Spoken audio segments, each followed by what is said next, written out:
نبی پاک صلی اللہ تعالیٰ علیہ وسلم نے اس کی حوصلہ افزائی ان الفاظ کے ساتھ فرمائی ہے جو ابو داؤد شریف میں موجود ہیں۔ حضور علیہ السلام نے فرمایا کہ جہالت سے نجات حاصل کرنے کا ذریعہ سوال ہے۔ سوال پوچھو تاکہ تمہاری جہالت دور ہو جائے، لیکن اس کے کچھ قاعدے، کچھ ضابطے، کچھ اصول ہیں۔ ہمارے ہاں کچھ عرصے سے یہ رجحان ہوا ہے کہ ابحاث، کثرت سوالات، ایسی باتیں جن کا اس انسان سے جو سوال پوچھ رہا ہے دور دور تک کوئی تعلق ہی نہیں بنتا، بے معنی اور بے مقصد اور بے محض گفتگو، بے موقع باتیں، یہ رجحان پکڑتی جا رہی ہے سوسائٹی کے اندر۔ ہر شخص کو تجزیہ نگار بنا دیا گیا ہے، ہر شخص کو عالم بنا دیا گیا ہے، ہر شخص کو ڈاکٹر ڈکلیئر کر دیا گیا ہے، ہر بندہ اپنی مرضی کی رائے دے رہا ہے۔ اس کا نقصان یہ ہوا ہے کہ ملک تیزی سے غیر مستحکم ہوتا چلا جا رہا ہے۔ بگڑتے، بکھرتے، ٹوٹتے خیالات، بہت زیادہ جب باتیں ہونے لگ جاتی ہیں، بہت زیادہ جب بحثیں ہونے لگ جاتی ہیں تو وہ نفرتوں کو جنم دیتی ہیں، وہ اذیت کا باعث بنتی ہے۔ قرآن مجید فرقان حمید آپ دیکھیے تو سورہ بقرہ میں سے جو آیہ کریمہ میں نے آج تلاوت کی ہے خطبے میں، اس میں اللہ تعالیٰ نے فرمایا ام تریدون ان تسألوا رسولکم کما سئل موسیٰ من قبل، کیا تم میرے نبی پاک علیہ السلام سے بھی اسی طرح ہی سوال کرنا چاہتے ہو جس طرح حضرت موسیٰ کی قوم نے ان سے کیے تھے؟ جس طرح پہلے حضرت موسیٰ علیہ السلام سے سوال کیا گیا تھا، تم بھی میرے رسول سے اسی طرح سوال کرنے کا ارادہ رکھتے ہو؟ کبھی بنی اسرائیل والوں نے کہا کہ ہمیں پتھر سے پانی نکال کے دیا جائے، کبھی کہا کہ ہمیں کھانا من و سلوا دیا جائے، کبھی کہا کہ ہم اس وقت مانیں گے جب رب کو اعلانیہ دیکھ لیں۔ کیا تم میرے رسول سے بھی اسی طرح سوال جواب کرنا چاہتے ہو؟ ضرورت کے لیے سوال ضرور کریں، یہ پہلا اشارہ ہے۔ حضرت موسیٰ علیہ السلام کا زمانہ مبارکہ ہے، ایک شخص نے اپنے کزن کو، اپنے چچا کے بیٹے کو، چچا زاد کو قتل کر دیا، خود ہی اس کا مدعی بن کے حضرت موسیٰ کے پاس آیا کہ بتائیے جناب میرے اس بھائی کو کس نے قتل کیا ہے؟ حضرت موسیٰ نے ایک سادی سی بات کی، کیا فرمایا؟ وَإِذْ قَالَ مُوسَىٰ لِقَوْمِهِ إِنَّ اللَّهَ يَأْمُرُكُمْ أَن تَذْبَحُوا بَقَرَةً۔ حضرت موسیٰ علیہ السلام نے اپنی قوم سے کہا کہ اللہ تمہیں حکم دیتا ہے کہ ایک گائے ذبح کرو، گائے کا کچھ حصہ مقتول کو مارو، وہ خود اٹھ کے بتا دے گا مجھے کس نے قتل کیا۔ یہ پہلا سپارہ ہے قرآن مجید کا، آپ اس کو دیکھ لیں، یہ آیت نمبر 67 سے شروع ہو رہا ہے۔ اب وہ چونکہ ذبح کرنا نہیں چاہ رہا تھا، اس کو پتا تھا کہ مجرم تو میں خود ہوں، وہ ذبح چونکہ کرنا نہیں چاہ رہا تھا، اس سے کہا کہ مارو ایک حصہ گائے کا، اس کو اٹھ کے بتا دے گا۔ تو اس نے جواب کیا دیا؟ قالوا اتتخذنا ہزوا، یعنی نے کہا میرے ساتھ مذاق کرتے، کبھی ایسا بھی ہوا؟ قال اعوذ باللہ ان اکون من الجاہلین۔ حضرت موسیٰ علیہ السلام فرمانے لگے میں اللہ کی پناہ مانگتا ہوں میں جاہلوں میں سے ہو جاؤں۔ ہر وقت مذاق کرتے رہنا یہ تو جاہلوں کا طریقہ ہے۔ کن کا ہے؟ حضرت موسیٰ نے کہا ہے، قرآن پاک ہے۔ ہر وقت مذاق کرتے رہنا، کچھ طبی اور چیز ہے، مسکراتے رہنا، لیکن کسی کا مذاق ہر وقت اڑاتے رہنا کن کا طریقہ ہے؟ جاہلوں کا۔ جب کہا نہیں ذبح کرنی ہے تو آپ ذرا دیکھیے، کرنا بھی نہ چاہ رہے، قالوا ادع لنا ربک یبین لنا ما ہی، کہنے لگے اے موسیٰ پھر آپ اپنا رب سے دعا کریں کہ وہ ذرا کھول کے بتائے وہ گائے کس طرح کی ہو۔ ارادہ نہیں نہ ذبح کر دیں، آپ دعا کریں۔ قال انہ یقول انہا بقرۃ لا فارض ولا بکر، فرمایا کہ رب کہتا ہے وہ گائے نہ بوڑھی ہو نہ زیادہ بچیا ہو، عوان بین ذالک، ان کے درمیان ہو، یعنی جوان گائے ہو۔ فافعلوا ما تؤمرون، کرو جس کا تمہیں حکم دیا جا رہا ہے۔ قالوا ادع لنا ربک یبین لنا ما لونھا، لو اگلی بات سن لو، کہنے لگے آپ دعا کریں رب سے کہ وہ کھول کے بتائے اس کا رنگ کس طرح کا ہوگا، رنگ بتائیں کس طرح کا۔ قال انہ یقول انہا بقرۃ صفراء، فرمایا رب فرماتا ہے کہ صفراء رنگ کی ہو، یعنی گہرے زرد رنگ کی ہو۔ یہ رب فرماتا ہے اس طرح کی گائے ذبح کرو۔ فاقع لونھا تسر الناظرین، اور جب کوئی اسے دیکھے تو اسے اچھا بھی لگے، آنکھوں کو اچھی لگے وہ گائے، اس طرح کی گائے ذبح کرو۔ وہ اتنی باتیں بتا دی۔ قالوا ادع لنا ربک یبین لنا ما ہی، کہنے لگے نہیں آپ پھر دعا کریں اللہ تعالیٰ کھول کے بتائے گائے کس طرح کی۔ ان البقرہ تشابہ علینا، ہمیں ذرا گائے پر شبہ پڑ گیا ہے کس طرح کی ذبح کرنی چاہیے. وَإِنَّا انشاءاللہ لَمُهْتَدُونَ، اگر اللہ نے چاہا تو ضرور ہم ہدایت پا جائیں گے. پھر اللہ تعالیٰ نے فرمایا کہ قال انه يقول انها بقرة لا ذلول تثير الارض، گائے اس طرح کی ہو کہ وہ کبھی کھیتی میں نہ چلائی گئی ہو، یعنی اس کو کبھی کام نہ اس سے لیا گیا ہو. بیل کو لوگ لگاتے تھے نا، جو کام آج ٹریکٹر سے لیا جاتا ہے وہ گائے بیل سے لیا جاتا تھا. تو وہ کھیتی باڑی کے کام نہ اس کو لگایا گیا ہو، ولا تسقي الحرث، اور نہ اس سے پانی نکالا گیا ہو، نہ کھیت چلانے ہل چلانے میں لگائی گئی ہو.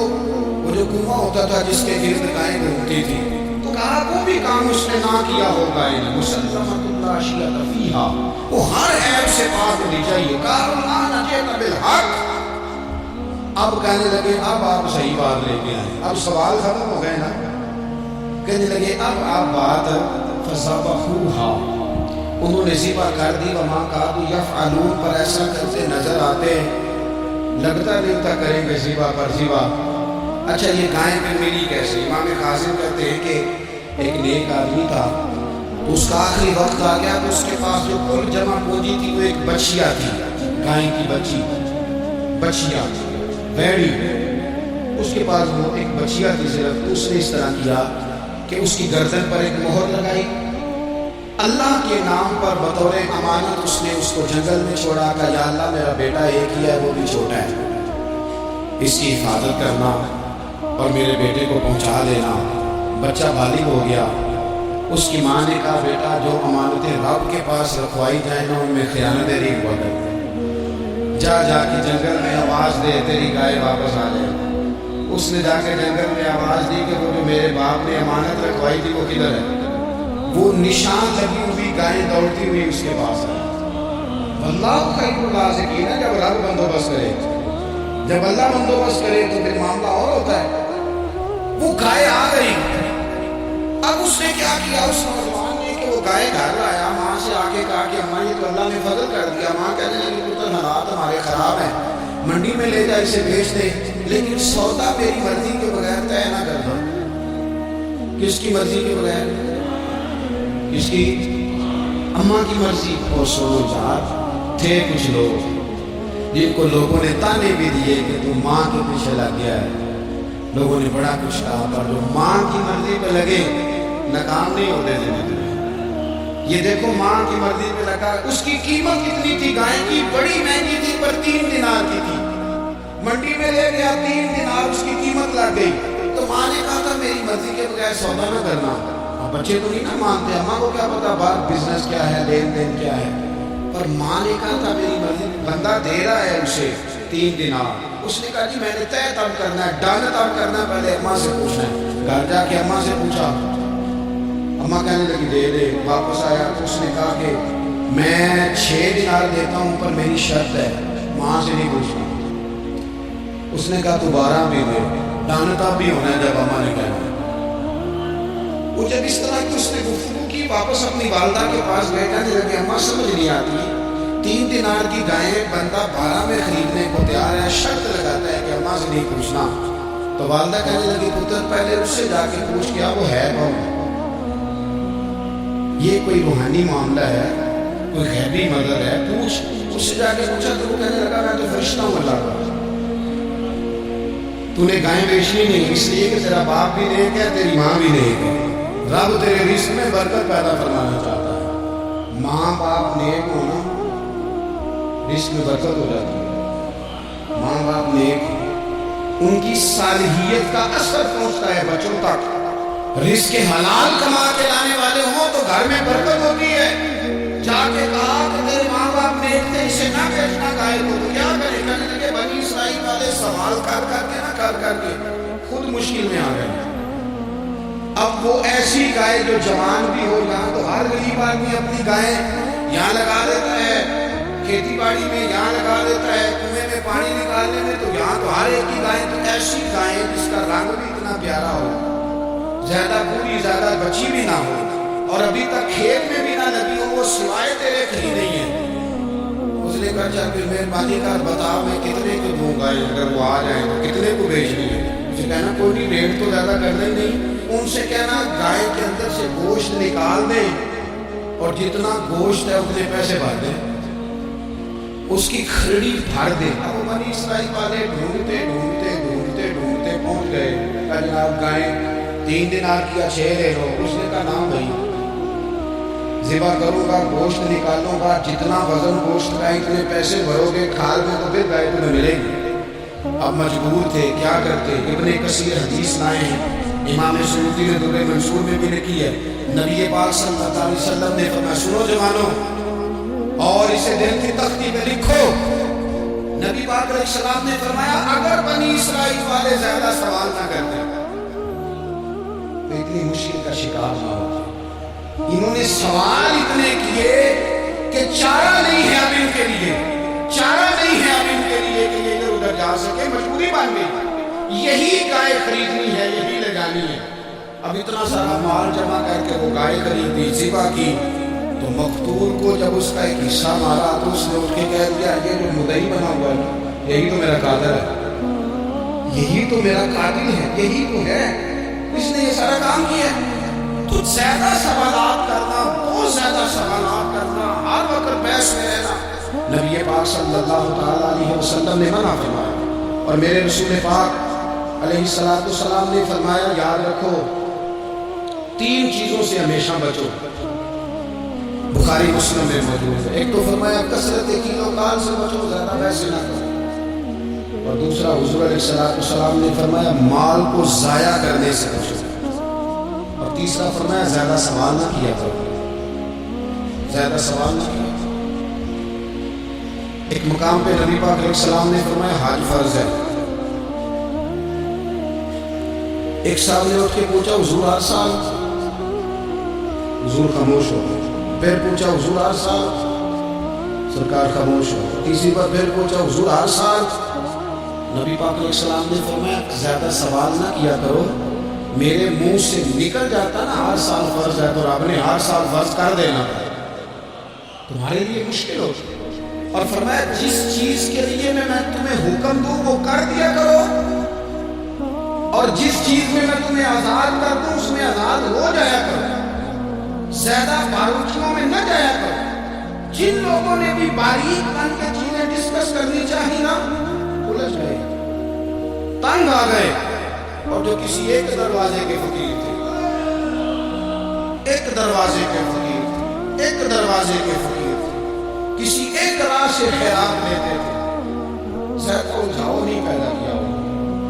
میں کہہ چکا ہوں علم حاصل کرنے کے لیے سوال ضرور کریں، لیکن بحث کے لیے اور الجھاؤ پیدا کرنے کے لیے، نئی سے نئی راہ تلاش کرنے کے لیے یہ بات درست نہیں ہے۔ بلکہ بخاری مسلم میں ایک حدیث ہے جس کو پڑھ کے انسان بار بار سوچنے پہ مجبور ہو جاتا ہے کہ اس طرح بھی ہوتا ہے۔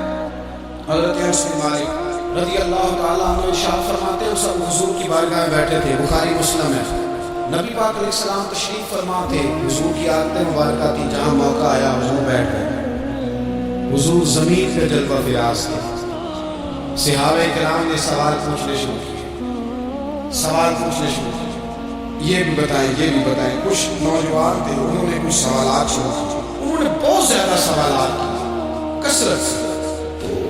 حضرت انس بن مالک رضی اللہ تعالیٰ عنہ فرماتے ہیں بہت سوالات، جب زیادہ سوال ہو گئے نا اللہ کے رسول صلی اللہ علیہ وسلم اٹھ کے نا منبر پہ بیٹھ گئے، فرمایا پوچھو جو تمہارا جی چاہتا ہے میں بتا دوں، کرو سوال کرو۔ ایک شخص نے اٹھ کے عرض کی یا رسول اللہ میرا باپ کون ہے؟ فرمایا حذیفہ۔ 2 لوگ اور اٹھے یا رسول اللہ ہمیں لوگ تانے دیتے ہیں ہمارا باپ۔ فرمایا تمہارا باپ وہی ہے جس کی طرف تم منسوب ہو، اسی باپ کی جائز اولاد ہو۔ ایک بندہ اور اٹھا، اس کا لہجہ بھی کچھ اس طرح کا تھا، کہنے لگا حضور میں جنت میں جاؤں گا کہ جہنم میں؟ کئی دفعہ نا چیزیں راز میں رہیں تو وہ ٹھیک رہتی ہے، لیکن جن کو راز کھولنے کا شوق ہو ان کے اپنے بھی کھل جایا کرتے ہیں، ان کے کھل جاتے ہیں، پھر وہ تکلیف میں آتے ہیں۔ یاد رکھیں حضور میں جنت میں جاؤں گا کہ جہنم میں؟ حضرت انس بن مالک کہتے ہیں قریب بولے مور لگنے لگی، ہم کانپنے لگے۔ حضور نے فرمایا تو جہنم میں جائے گا، دوزی ہے.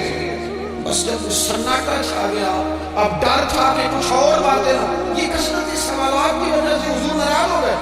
کہتے فٹافٹ حضرت عمر اٹھے، فٹافٹ، اور کوئی معافی نہیں مانگی، کوئی بات نہیں کی.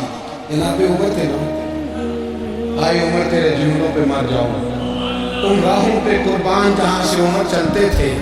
ہر حکمران تیری بات کرتا ہے، پر عمر تیرے ایک ایک فیصلے پہ میری اولادیں قربان. ایسا بھی شخص میں پلٹ کے دنیا میں آئے گا جیسا خطاب کے گھر عمر پیدا ہوا. حضرت فاروق اعظم اٹھے، یوں ہاتھ باندھے، رو پڑے، کہنے لگے نہ حضور نہ، رضیت باللہ ربا وبالاسلام دینا وبسیدنا ومولانا محمد نبیا ورسولا. حضور ہم بڑے راضی ہیں کہ اللہ ہمارا رب ہے. سونیا بڑے راضی ہیں کہ دین ہمارا اسلام ہے. یا رسول اللہ ہم بڑے راضی ہیں کہ اللہ نے آپ کو ہمارا نبی بنا کے دیا.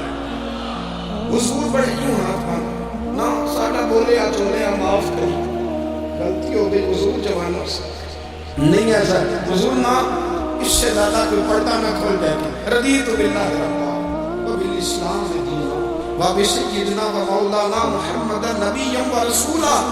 اور ضرورت کے لیے سوال ضرور پوچھا جائے، حضور پسند کرتے تھے، لیکن بحث میں الجھ جانا، ہر وقت دین کو تختہ مشق بنا لینا، ہر وقت میرا دل تڑپتا ہے. کبھی کبھی سوچتا ہوں یہ میرے نبی پاک کا دین ہے، کیا یہ صرف دنیا میں بحث کے لیے آیا؟ جس کو 4 لفظ آئے اس نے میرے حضور کے دین کو ذریعہ بحث بنا دیا. صبح بھی بحثیں، شام بھی بحثیں. کریم محبوب علیہ السلام نے جو طائف میں روڑے کھائے تھے وہ اس لیے کہ امت بیٹھ کے بحثیں کرے. اس لیے امام علی مقام نے سارا گھرانہ کربلا میں دے دیا کہ تم بحثیں کرو. عمل کب کریں گے؟ کرو بحث، صبح بھی کرو، ہر بندہ کرے، مولوی بھی کرے، مفتی بھی کرے، مناظر بھی کرے. تو چلو علماء تو کبھی الہی کلمت الحق کے لیے کوئی گفتگو کر بھی لے. ہر چوک چوراہے پہ بحث، ہر جگہ مناظرہ. خدا را بلا ضرورت تو چھوڑ دے، بلا وجہ تو چھوڑ دے. کبھی تو مان کر چلنے کا مزاج بنا دے، کبھی تو قبول کر لے. یا رسول اللہ رضیت باللہ ربا وبالاسلام دینا وبسیدنا ومولانا محمد نبیا ورسولا. حضور بڑے راضی ہیں کہ اللہ ہمارا رب ہے، اسلام ہمارا دین ہے، آپ ہمارے نبی ہیں. حضور ہم بڑے ہی راضی ہیں، ہم پر کرم نوازی ہو جائے. حضور نے فرمایا عمر بیٹھ جا، اللہ تیرے اوپر رحم فرمائے. عمر بیٹھ جانا، اللہ تیرے اوپر رحم. اور پھر فرمایا عمر یہ رب نے تجھے ہی توفیق دی ہے، یہ تجھے توفیق ملی. تو اتنی زیادہ کیسے؟ میں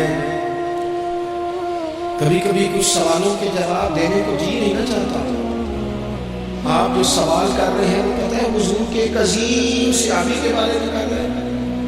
آپ ان پر بحث کرنا چاہتے ہیں، آپ ان کو تختہ مشق بنانا چاہتے ہیں. جی نہیں کرتا، وہ ہستی اونچی ہے، نہ بھائی دل نہیں مانتا، خیال نہیں پیدا ہوتا. ہم تو ان بزرگوں کے ماننے والے ہیں جو حضور کی ازواج کا اور 4 بیٹیوں کا نام لیتے تھے تو وضو کر کے لیتے. وہ تو باتیں کرتے تھے تو ڈال ڈال کے کرتے تھے توبہ توبہ. ہم کہاں اور وہ لوگ کہاں. لیکن آج ہر آدمی کو بحث کا شوق آیا ہے. ہر شخص ہے جو کہتا ہے مجھے بھی 3 باتیں آتی ہیں، میں بھی تھوڑا سا مفتی ہوں، میری بھی سن لو. اپنی زندگی میں اتنا دروازہ بحث کا نہ کھولے، اتنا الجھاؤ نہ پیدا کرے، اور ایسے بے جا لایانی اور بے مقصد سوالات سے اپنے آپ کو بچائیں جن میں انسان پڑھے تو اس کے لیے الجھاؤ بڑھتا ہے. بعض سوالات ایسے بھی حضور سے کیے گئے کہ سرکار نے ان پر سخت ناراضگی کا اظہار کیا. اور میں اس سوال کی کیا حال ہے؟ تو میں آپ سے گزارش کروں گا سیکھنے کے لیے مسئلہ ضرور پوچھیں، سیکھنے کے لیے. اب بہت ساری ایسی چیزیں ہیں جن کا قبر میں ہم سے کوئی سوال نہیں ہوگا، لیکن صبح شام بحث ہوتی ہے اس میں. ہمارا کوئی اس مسئلے میں لینا دینا نہیں، لیکن ہم بحث کرنے کو صبح شام تیار ہیں. اللہ تعالیٰ بابا فرید الدین مسعود گنج شکر داتا علی حجویری اور ان مشائخ اور ان بزرگوں کی اس دھرتی پر فضل فرمائے، اور اس وطن کو اللہ قیامت کی صبح تک آباد فرمائے. آخر دعوانا